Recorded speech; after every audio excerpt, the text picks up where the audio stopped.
আমি ছাড়বো না তারা। আমার হাত থেকে আজ পর্যন্ত কেউ নিস্তার পাইনি, তোকেও আমি ছাড়বো না তারা।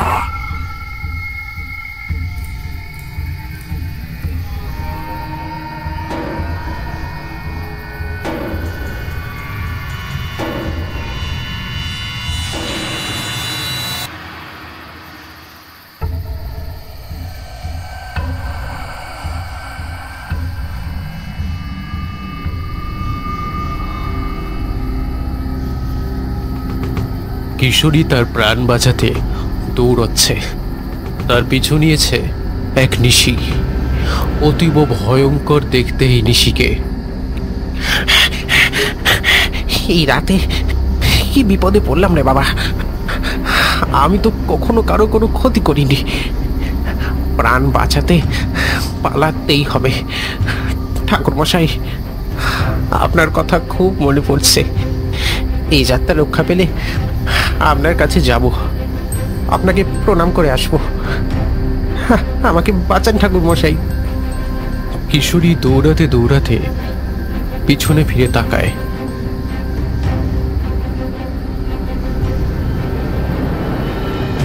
নিশি লম্বা হাত বাড়িয়ে কিশোরীকে ধরার চেষ্টা করছে। আমি তোকে ছাড়বো না, তোকে আমি মেরে ফেলবো, তোকে আমি মেরে ফেলবো, মেরে ফেলবো তোকে আমি। দে আমার টাকা দে।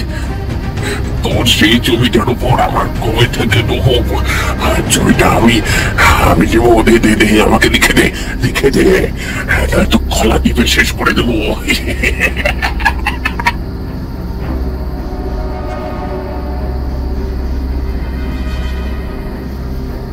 কি বিপদে পড়লাম রে বাবা। আমার সন্দেহই ঠিক। মরার আগে শান্তি দেয়নি, মরেও শান্তি দিচ্ছে না। কিশোরী অন্যমনস্ক হয়ে ছুটতে ছুটতে হঠাৎ করেই পিঠে হোঁচট খেয়ে পড়ে যায়। মাথায় একটা আঘাত পায়। ঠাকুরমশাই, ঠাকুরমশাই, আমাকে বাঁচান ঠাকুরমশাই। কিশোরী পড়ে যেতেই তার সামনে এসে উপস্থিত হয়ে প্রেত দু হাত বাড়িয়ে ধরতে চায় কিশোরীর গলা। তাহলে এই রবিবার ঠাকুরমশাইয়ের বাড়িতে যেতে পারবে না, তাই তো? না ভাইয়া, আমার একটা কাজ পড়েছে বুঝলে, আমাকে সেখানে যেতে হবে। পরের সপ্তাহে যাব। বেশ, আমি তাহলে একাই যাব। ঘরে বসে থেকেই বা কি করব? আমাকে ছাড়া আড্ডা। ঠাকুর মশাইকে বলে দিও আমার কাজ পড়ে গেছে, তাই যেতে পারছি না। ওনাকে জানাতে পারলাম না বলে আমি খুবই দুঃখিত। একদম একদম, সাবধানে যেও, কেমন?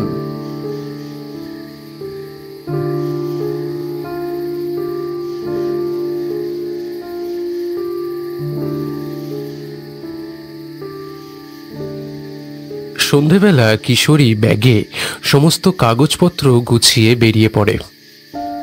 ট্রেনে করে যেতে হবে নিশিপুরে। জায়গাটা কিশোরীর চেনা হলেও কাজের জন্য যেতে হচ্ছে ওখানে। আগে থেকে কিশোরীর জন্য একটা হোটেলের রুম বুক করা হয়েছে।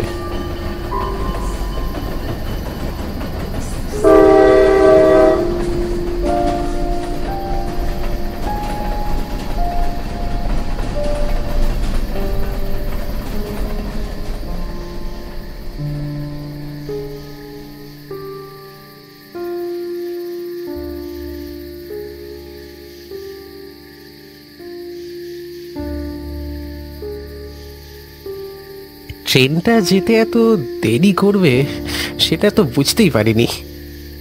রাত্রি 10টা বাজে। প্ল্যাটফর্মের বাইরে দাঁড়িয়ে কিশোরী চারিদিকে দেখে, কোথাও গাড়ি নেই। চারিদিক ঘুটঘুটে অন্ধকার। কিশোরী এগিয়ে চলে।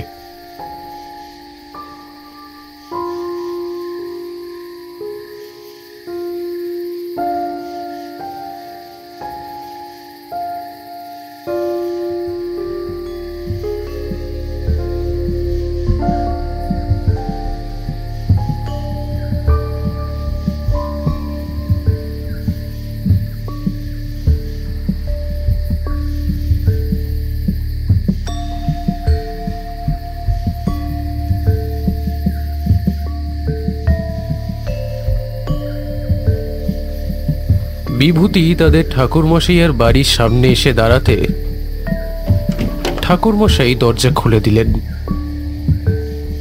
আগে থেকেই আভাস পাচ্ছিলাম যে তোমরা আসবে, ভেতরে এসো। কিশোরী কোথায়? ওকে তো দেখতে পাচ্ছি না। ও কি কোথাও গেছে নাকি? আগে হ্যাঁ ঠাকুরমশাই, ও একটু কাজের সূত্রে ওর দেশের বাড়ি গেছে। ও, কিন্তু মনে হচ্ছে যে... ঠাকুরমশাই এই কথা বলেই কিছুক্ষণ চুপ হয়ে বসে। তারপরে চোখ বন্ধ করে কিছুক্ষণ বসে থাকার পর বলে, আমার মন বলছে যে ওর আজকে ঘোর বিপদ। সে কি, কিসের বিপদ ঠাকুরমশাই? আমার ষষ্ঠ ইন্দ্রিয় আমাকে বলছে যে ও খুব বিপদে পড়বে। আজকে রাতে খুব বড় বিপদের মধ্যে পড়বে ও। এই ব্যাপারটা ভালো নয়। ওর প্রাণেরও সংশয় আছে, কিন্তু কিভাবে আমি ওকে সাহায্য করব এত দূরে এই সময়ের মধ্যে? ঠাকুরমশাই আর বিভূতি দুজনেই চিন্তিত হয়ে পড়ে। ঠাকুরমশাইয়ের কথা শুনে বিভূতির চোখে মুখে চিন্তার ভাঁজ পড়ে। বিভূতি বলে, কোনো উপায় কি নেই কিশোরীকে? বিভূতি আর কিছু বলতে পারে না। বিভূতির গলা কেঁপে যায়। ঠাকুরমশাই চিন্তিত মুখে বসে থাকে। বিভূতির চোখের কোণায় জল ছলছল করে।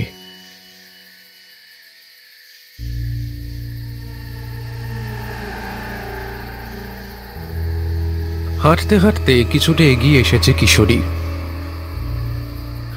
দূরে একটা ছোট্ট চায়ের দোকান দেখা যাচ্ছে। সেই দোকানের কাছে এগিয়ে যায় কিশোরী। একটা চায়ের দোকান, হরির চায়ের দোকান। চায়ের দোকানের সামনে যায় কিশোরী। দোকানের ভিতরে একটা লোক বসে আছে। যাক বাবা, এতক্ষণে একটা চায়ের দোকান পেলাম। চারিদিকে এত অন্ধকার, শুনশান এরকম অবস্থা কেন? এই আসুন দাদা, এই চা খাবেন? আমার চায়ের নেশা বরাবরই আছে তো, এক কাপ চা দাও। দোকানের ভেতরে বসে থাকা মাধব বলল, তা আপনি কি এখানে নতুন নাকি? আগে হ্যাঁ, আমি এখানে নতুন, তবে আমার জায়গাটা কিছুটা জানা আছে। কাজের সূত্রে 2 বার এখানে এসেছি। ও তাই বুঝি। এই হরিদা, চা দাও। হ্যাঁ হ্যাঁ, দিচ্ছি দিচ্ছি। আমি দোকান বন্ধ করব, অনেক রাত তো হয়ে গেছে। ও পাশে আবার যা হচ্ছে। তা যা বলেছ দাদা, ওই রাস্তা দিয়ে তো এখন আর কেউ যায়ই না। জমে মানুষে যেন একেবারে টানাটানি হয়। তা বাবু, আপনার বাড়িটা কোথা দিয়ে যাবেন আপনি? নিশিপুর যাব, ওখানে একটা হোটেল বুক আছে। আমার কালকে একটা কাজ আছে। নিশিপুরের নাম শুনে হরিদা আর মাধবদার মুখ ফ্যাকাশে হয়ে গেল। ওখানে একদম যাবেন না, ওখানে এখন কেউ থাকে না। আরে বাবা, ওখানে বড় বিপদ। এই কেন আমাকে এভাবে বলছেন কেন? আচ্ছা, এখান থেকে কোনো গাড়ি কি পাবো না ওখানে যাওয়ার? ওখানে নিত্যদিন কেউ না কেউ মারা যাচ্ছে। এক নিশিভূত সকলকে টেনে নিয়ে যাচ্ছে রাতের বেলা। আমি কখনো, দেখুন, এইসবে তো বিশ্বাসী নই। আমাকে বোকা বানানো কিন্তু অতটা সহজ নয়।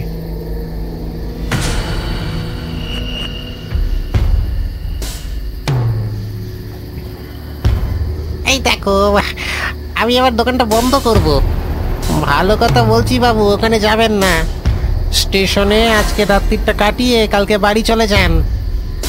কিশোরী ওদের কথায় কোনো কান না দিয়ে রাস্তা দিয়ে হাঁটতে শুরু করলো। রাস্তাটা চেনা, কিন্তু এখন যেন বড় অদ্ভুত লাগছে। চারিদিকে অন্ধকার। কিশোরী অবশেষে পৌঁছয় সেই হোটেলে। কিশোরী তার রুমে বসে আছে আর মনে মনে ভাবছে, এই তো আমি চলে এলাম, কোনো অসুবিধাই হলো না। যত সব আমাকে ভয় দেখানো, হ্যাঁ? তবে হোটেলের মালিক বলল কারো ডাকে যেন আমি সাড়া না দিই। ঠিক আছে, সেটাই না হয় মনে রাখবো।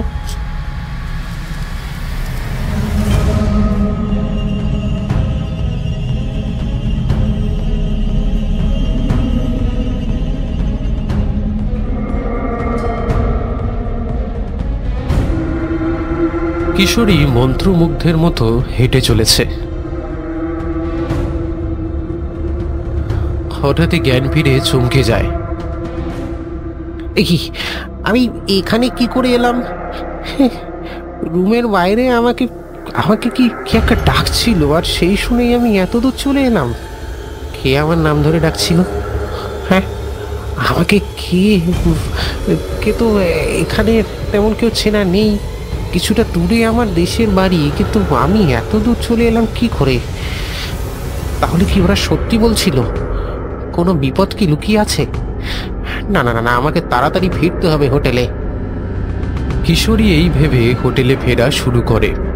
হঠাৎই কিশোরী বুঝতে পারে তার কেউ পিছু নিয়েছে এবং তার নাম ধরে ডাকছে। কিশোরী, কিশোরী। আমার নাম এখানে কেউ তো জানে না, তাহলে কে? পিছনে ফিরে তাকাতেই অবাক হয়ে যায় সে। একটা অদ্ভুত দেখতে ছায়ামূর্তি কিশোরীর দিকে হাত বাড়িয়ে তার নাম ধরে ডাকছে।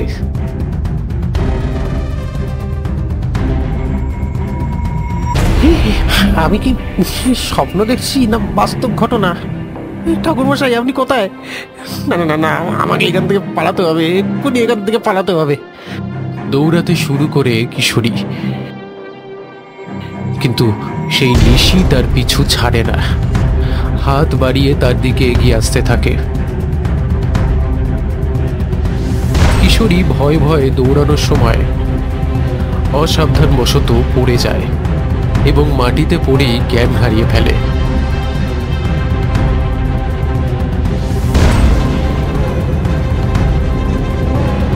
আমি কাউকে ছাড়বো না, সবাইকে মেরে ফেলবো। দূর হয়ে যায় এখান থেকে, ওর কাছে একদম যাবি না, তাহলে কিন্তু আমি তোকে একদম নরকে পাঠিয়ে দেব। কে তুই? আমাকে নরকে পাঠাবি?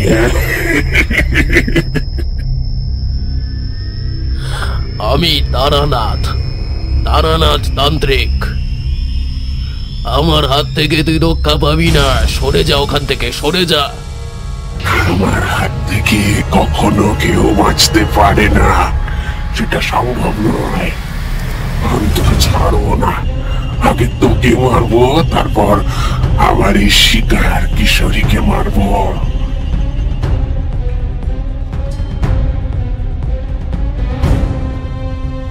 তবে রে, তোর এত বড় সাহস? তুই তারা, তারা তোর মজা আমি দেখাচ্ছি।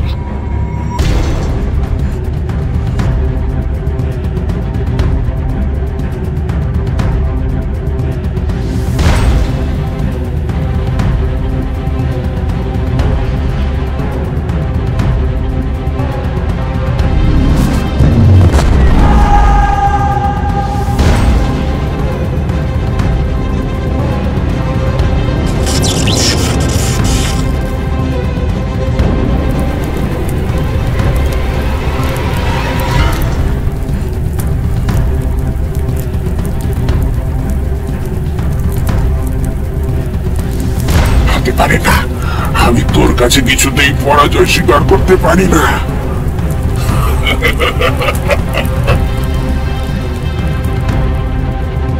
কিশোরী, কিশোরী, ওঠো ওঠো, তোমার সব বিপদ কেটে গিয়েছে। তুমি যাও, তোমার ঘরে ফিরে যাও।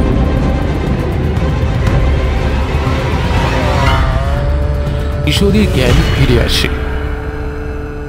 কিশোরীর সামনে ঠাকুর মশাইকে দেখে সে অবাক হয়ে যায়।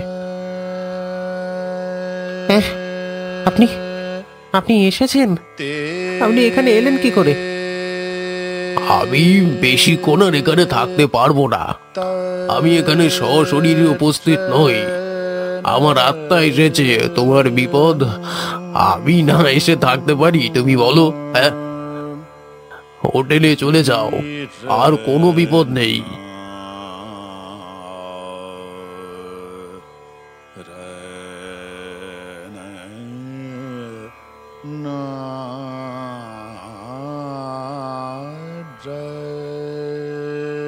আরে বাবু, আপনার মাথায় লাগলো কি করে?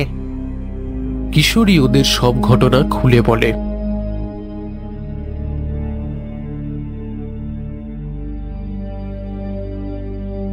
কিন্তু কিছু অংশ গোপন রাখে। মাধব সব শুনে চোখ বড় বড় করে বলে, বাবা, কি ভয়ঙ্কর ব্যাপার! কিন্তু আপনি বেঁচে গেলেন কি করে? আরে যাকে ভগবান বাঁচায় তাকে গিয়ে কেউ মারতে পারে? সাক্ষাৎ ভগবান ওনাকে বাঁচিয়েছে। কিশোরী মনে মনে ঠাকুর মশাইয়ের উদ্দেশ্যে প্রণাম করে বলে, সত্যি ভগবানই আমাকে বাঁচিয়েছে। আসলে কদিন থেকে বুঝলেন তো বাবু, এই নিশির উৎপাতটা বেড়েছিল। নিশির হাত থেকে নিস্তার পায়নি কেউই, সবাইকে মেরেছে। তাই তো ওখানে আর কেউ থাকে না, ভয় পায়, সবাই পালিয়েছে। আমি চিনি ওকে, ও আমাকে চিনতে পেরেছিল। আসলে আমার দেশের বাড়ি ওই পাশের গ্রামে। ও সেখানকার রাজনীতি করত, গুন্ডা ছিল। জোর করে জমি কেড়ে নেওয়ার জন্য টাকা তোলা, সব রকম কুকর্মই ও করত।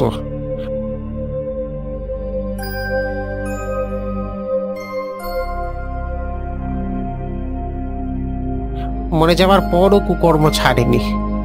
আমি কয়েকবার এসেছি এখানে, তখনই শুনেছি। খুব একটা সুবিধের লোক ছিল না মশাই। মরে যাওয়ার পরও আমার কাছ থেকে জমি নিতে এসেছিল। একদম একদম, খুব একটা সুবিধার লোক ছিল না। তবে বিপদ এখনো কাটেনি, গ্রামবাসীরা ভয় ভয় দিন কাটাচ্ছে। আর কাউকে ভয়ের দিন কাটাতে হবে না। হ্যাঁ, কারোরই প্রাণ আর যাবে না নিশির হাতে। তোমরা দেখে নিও। যাকে আমি যাই, আমার কাজ আছে। এই কথা বলে কিশোরী রাস্তা দিয়ে হাঁটতে শুরু করে।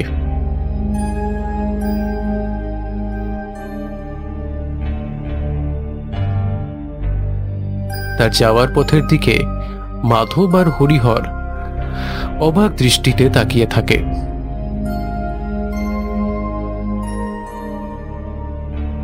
হরি হরি, তুমি রক্ষা করো, হরি রক্ষা করো।